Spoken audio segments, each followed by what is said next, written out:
Episode number 45. I'm in a relationship with comfort. I hope you all enjoy the episode. The episode starts right now.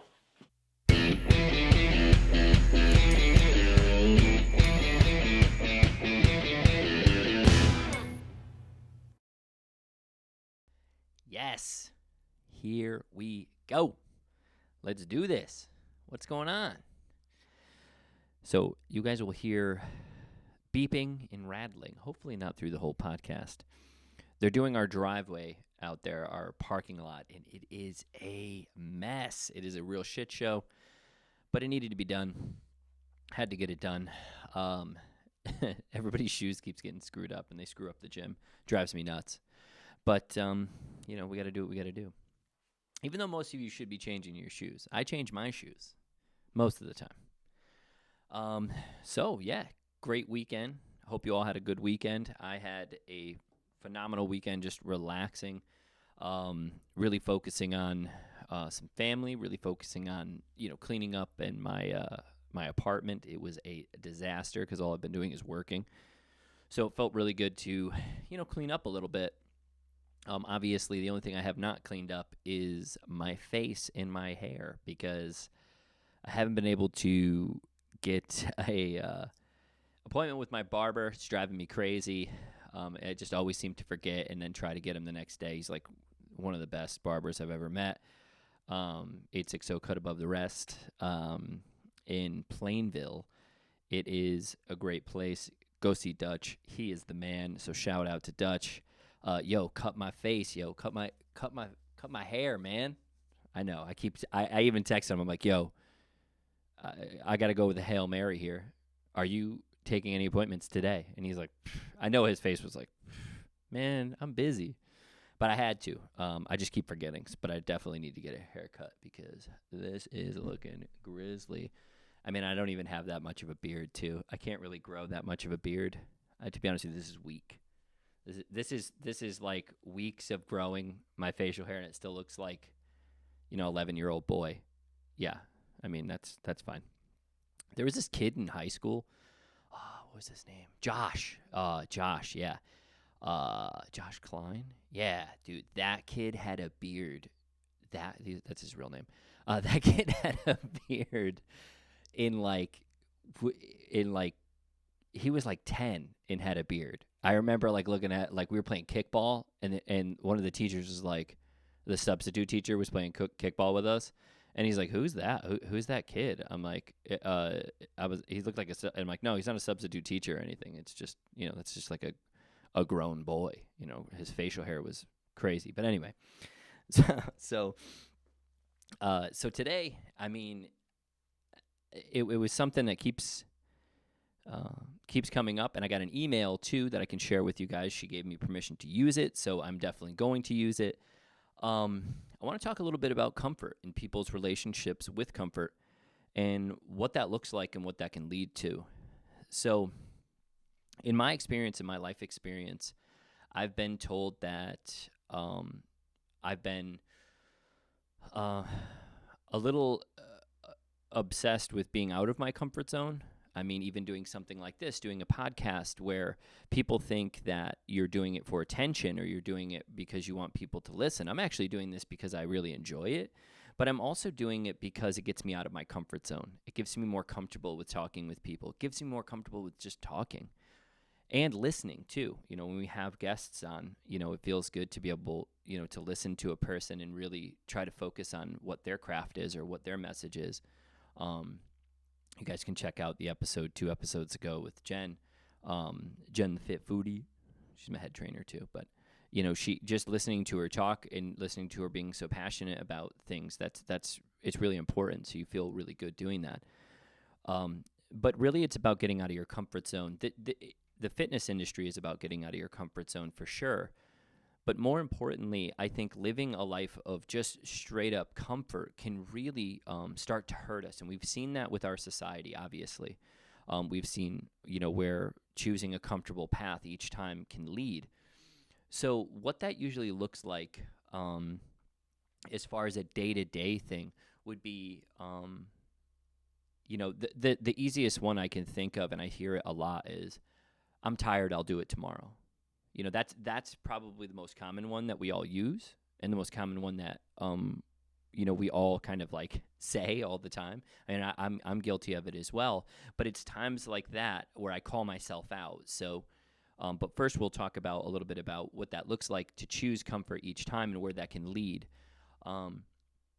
So I'm tired, I'll do it tomorrow is the biggest enemy to progress. It's the biggest enemy. So comfort definitely, I understand why we all run to it.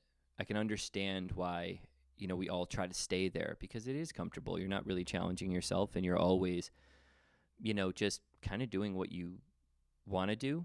And that usually leads to bad choices because we're all human beings. We're human. We make bad choices every day in the name of comfort, we either, like I said, we always put dishes off for tomorrow, put gas off. Have you ever put gas off? That's the biggest lie everybody ever, like, you're coming home and you're like, yo, I'm going to get gas. And you're like, no, I'll get gas tomorrow. I don't feel like doing it. You never get gas the next morning. It's like an adult rule. You just won't do it. So it's like, stop lying to yourself. That's a comfort zone thing. And you end up worried about being out of gas the next morning going to work because you didn't stop. It's the same thing. And, I'll do it tomorrow has been everybody's worst enemy, I was talking about finances, and even each week, not putting money away is a form of comfort zone. You're taking everything and you're hoarding it for that week. And I'm with you if you don't have a lot of money to save, because me personally, I just started to be able to fill my tank up, without worrying. You know what I mean? That's a big milestone. I don't know how you guys are, but it's like I just was able to start filling my tank.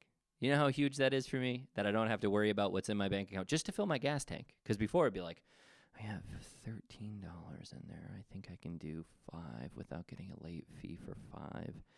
And then a late fee the next day for 5. Then it'd be -2. It's just, it's a numbers game. So, having the finances, being able to save is a big deal. And, having, you can talk about, saving money and not actually do it.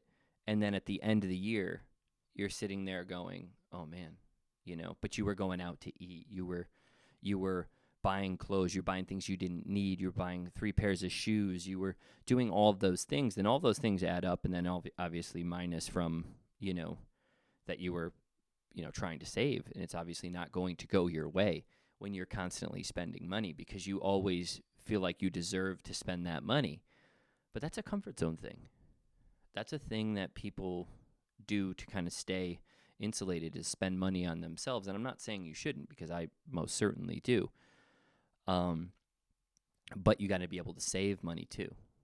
So you get out of that comfort zone by saving and understanding what you need to do for the long term. And that's something that I only learned recently. I mean, it's something I've always known and I've always been able to do. But lately, there was a period of my life where I just couldn't do it, or at least I thought I couldn't do it. And now I've had the proper mentors to tell me, hey, even $20 a week is something, putting it towards your retirement or putting it in the bank or putting it towards a house or whatever you see, fit. So doing that is that's a form of comfort zone. The other one is, just a couple more hours of sleep. It doesn't really matter anyway. I don't have to get up that early. That is a comfort zone, deep comfort zone. Just flat out lie, really. I mean, how many people, just flat out lie to themselves about that type of, that type of thing. It's just the truth. You're going to end up, just flat out lying to yourself with saying, hey, it doesn't really matter. I don't have to get up all that early. And then the next thing you know, it's 6 o'clock in the afternoon, and you're like, where the hell does the time go?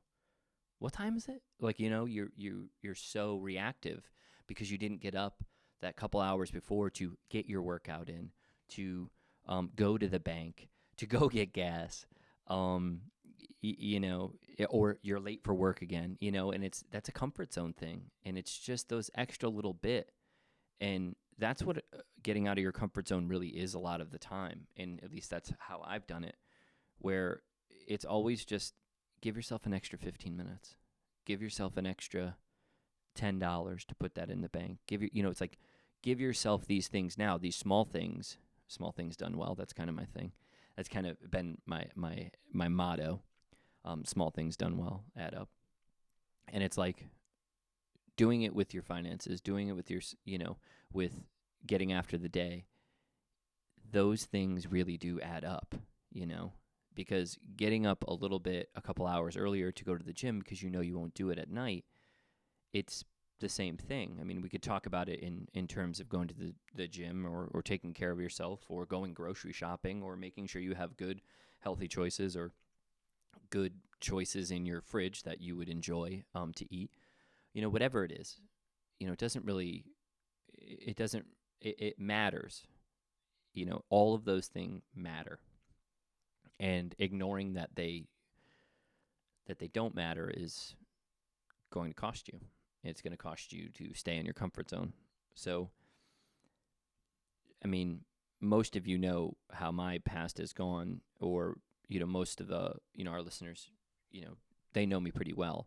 So they know that you guys don't have to hear my story about getting out of the comfort zone. My whole life, from probably the ages of maybe 14, 13 on, is literally been getting out of your comfort zone to be in, because it was kind of forced, and then you just kind of accepting it. And then I've even gotten so used to being uncomfortable that peace used to bother me, and that's not good either. That's too far the other way. So you have to start to acknowledge, the peace is good too. And a little bit of comfort can be helpful, but constantly not willing to put yourself through anything uncomfortable will only lead, I think, to an easy, I guess I could say a weak person. I'm sorry. It's like, I definitely think that's an easy way out if you're constantly not willing to challenge yourself and you're unwilling to challenge yourself. I think that's fair. I think that's fair. So if you're not willing to do that, it's going to cost you. If you're not willing to push yourself, it's going to cost you. And if you're not willing to get out of your comfort zone, that's going to cost you. So the most common one I get here, and as far as the most relatable one, is in relationships. And I said that I would never give relationship advice, and I mean it, and I won't.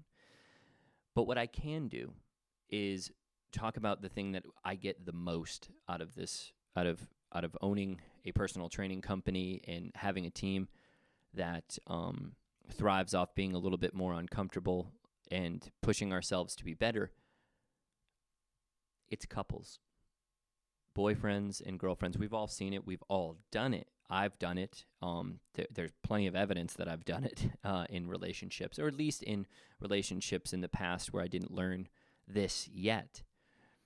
But couples that say this, I've kind of let myself go, or I'm letting myself go, or, hey, we seem to kind of fall into these bad habits.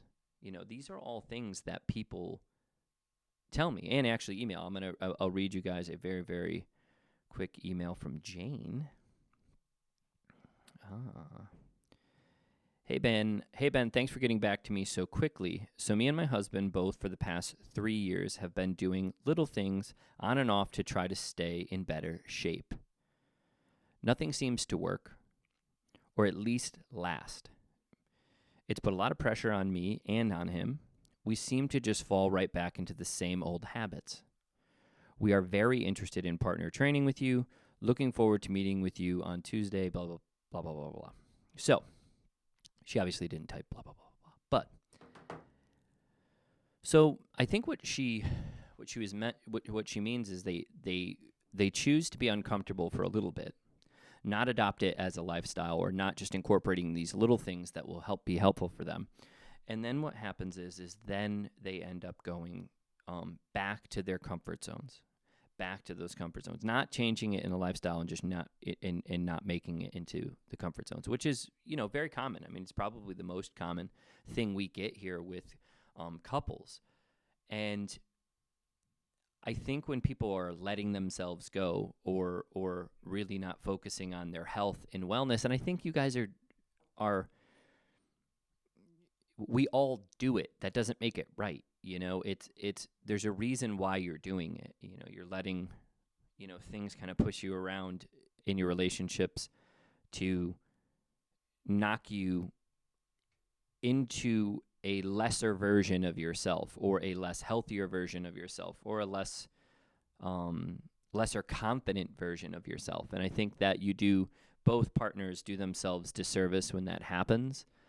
It's very common for one person to change and then not the other person, and then it causes some sort of friction in the relationship too. I've seen that a lot. And like I said, by no means am I giving anybody a relationship advice. I think that's the dumbest thing that you can do, because I don't know this person and I don't know this person, but I can talk generally about it in my own sense, or what's worked for me. So, in the beginning, obviously you go through that huge honeymoon stage where you guys are all, it's like, look at how, essentially you're just lying. You're like, look at how, what I do this and I do this. And you're trying to impress the person and you're trying to do this. And I understand it. You're trying to get the person to like you. And then it gets more towards in the middle, and then you start realizing certain things, and then you start falling into some more comfortable habits, I would say, not bad habits, but comfortable habits that, of course, become bad habits. Now, what that does is now you have two people who, in the beginning, just, really enjoyed each other, mentally, physically, and then you let yourself go mentally and physically. And I think there's something to that. I mean, it's okay. I understand, and, I'll be criticized for it, and I don't give a shit. I think that you need to hold up your end of the bargain with your health, your mental health, and your physical health in your relationships. I'm sorry. I mean, I just have to say that. And I think that, with males, what I usually get is, he drinks too much, and now his belly's too big, and he's very self-conscious, but he won't reach out for help, and his health is suffering. And I get that. We get that all the time. We get that so much. It's crazy, And then for women, generally speaking, when they come in, it's, I've just been so crazy with the kids, and I've been really, I've had, I had a little baby, for years, and, I'm just trying to work off that baby fat, or I'm trying to, lose a little bit more weight just to feel more confident, feel better about myself. And my husband's pushing me to do this, and I'm pushing myself to do this. And all of these things make sense. It's very common to see in my industry, or what we do here. And the reason why I want to talk about comfort in that case is because somewhere along the line, your life has been uncomfortable because you have certain areas in it that are so unpredictable. You have kids, and you have soccer, and you have this appointment and this doctor's appointment, and this one's throwing up, and then this one's doing this, and the house roof needs to be replaced, and you're going through it. Everybody goes through those times. Those are very, very tough times. But if you can, choosing the extra 10 to 15 minutes a day can really go a long way, with whether it be getting up a little bit earlier so you're not so scrambled, getting up a little bit earlier so you're more prepared, getting up 20 minutes early to get 20 minutes of a workout in, or some sort of exercise routine that'll make your mind feel a little bit better. And we don't talk about this enough, and I think there's too many angry people. There's too many angry men and women, couples, that would immediately shut down what I just said, because it makes it makes them feel, you disturb their peace. You're disturbing their life. They think I'm talking directly to them, and maybe I am, but sitting there preaching the truth, it might be exactly what you need. You need to get your ass up. You need to pick up those responsibilities of health, pick up those responsibilities of taking better care of yourself. I mean, I have let myself go in a relationship. I was in a relationship, and I was drinking 3 days a week, And I know for some of you, it's like 3 days a week. That's not that bad. But for me, that's terrible. I was a personal trainer, and people didn't even know. I mean, you could tell my body was changing and everything. But I mean, that's just the way it is. Everything started to change, and when everything started to change, things got worse. Like I was drinking 3 times a week. I didn't care, what I was eating, what I was doing, because I was choosing comfort. Every single time I was alone, I was ordering food, because I'm trying to, shut down whatever sort of emotion I'm feeling with food, and it just doesn't go well. You're almost running from something. You're running from that to being uncomfortable. You just want to stay comfortable. So I've been there. I have pictures to prove it, and it was it gets to be dysfunctional. It gets to be very unhealthy. And then the other person stops taking care of themselves. And then it becomes a very unhealthy relationship where both of your, identities, both of your healthy sexual identities have been, zapped. And then you're looking at the other person, and this person, and they're looking at you, and, you just fall into all discomfort again. And it's not good. So you have to fix it. And I think it's just choosing a little bit of uncomfortable stuff as far as with eating. It's like for here, we always talk about just track your food. But really it comes down to, what going out to eat and not being able to know what those calories are that you're eating or you're not, those are going to affect you. You know that. And that alcohol is bad in high amounts, but yet you continue to do it. It's like we're all adults here. Most of us know what this is, but it's hard to recognize in your own relationship when you're in it.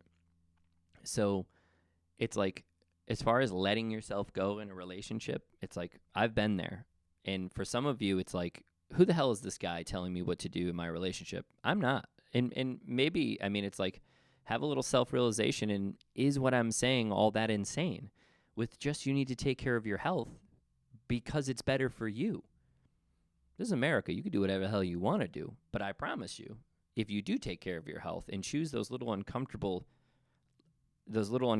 things, like getting up 15 minutes early to prep your lunch for the day, getting up, 20 minutes early to get a little bit of a workout or a training session in, getting, a little bit more extra sleep even. We can talk about sleep. If you know that you worked very hard, getting a little bit more sleep so you can perform for that day. There's so many choices that you can make that'll lead to you having a healthier relationship with being uncomfortable, because being uncomfortable sucks.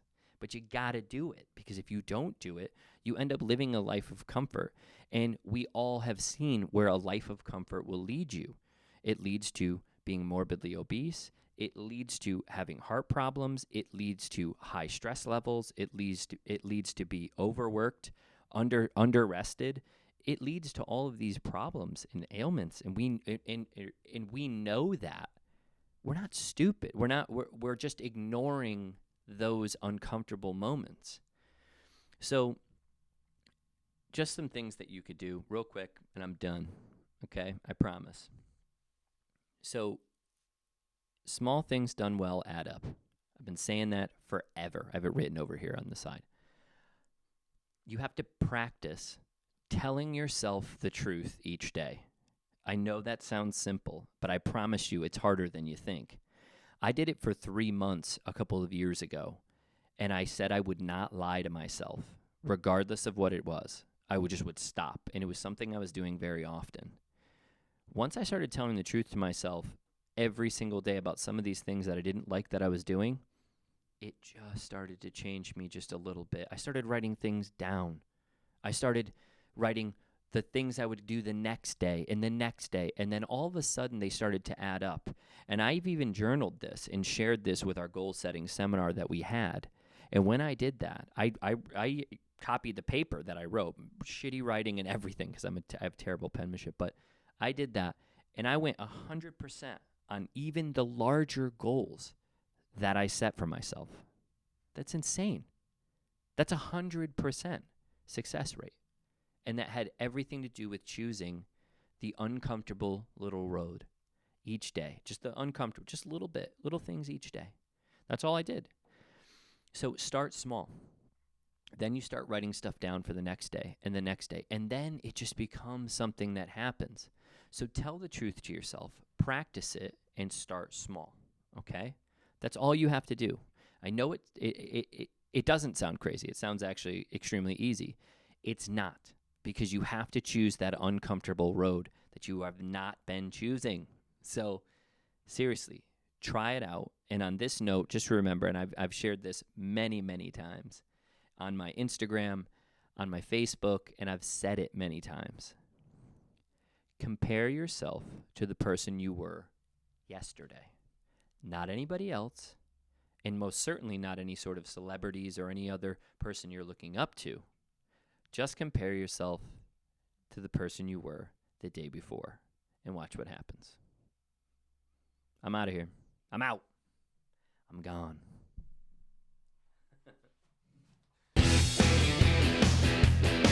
Live Sculpted.